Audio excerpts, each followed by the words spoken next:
হৃদয় ভাঙা গর্জন বই পড়তেছেন নাকি?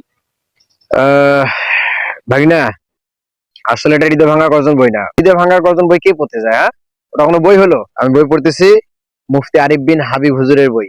ঠিক আছে, হযরত মাওলানা মুফতি আরিফ বিন হাবিব, ওনার নিজের হাতের লেখা একটা বই আমি পড়তেছি। মানে জীবনে চলার পথে যতটুকু প্রয়োজন মাসলা মাসাইল সহ এই বইটার মধ্যে সবকিছু দেওয়া আছে। হাদিসি বই, হ্যাঁ, একেবারে কোন আয়াত সহ, একেবারে হাদিসের ইবারত সহ সবকিছু এই বইটার মধ্যে দেওয়া আছে। আমি হৃদয় ভাঙা গর্জন বই কেন পড়তে যাবো? হ্যাঁ, হয়, হোয়াট ইজ দিস? এই বইটা, ওই বইটা কত নিছে? 1000 টাকা। ও 1000 টাকা দিয়ে বিক্রি করতেছে হৃদয় ভাঙা গর্জন বইটা। আমি এই বইটা দেখেন, এই বইয়ের মধ্যে যে যতগুলো পৃষ্ঠা আছে ওই বইয়ের মধ্যে আদিয়া শতকও নেই।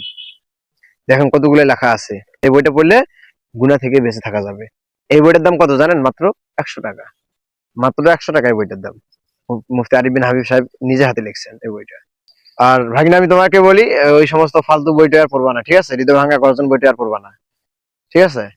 তুমি ইসলামিক বই পড়বা, এতে তোমার জ্ঞান অর্জন হবে, দুনিয়া ও আখিরাত সুন্দর হবে। ইয়েস।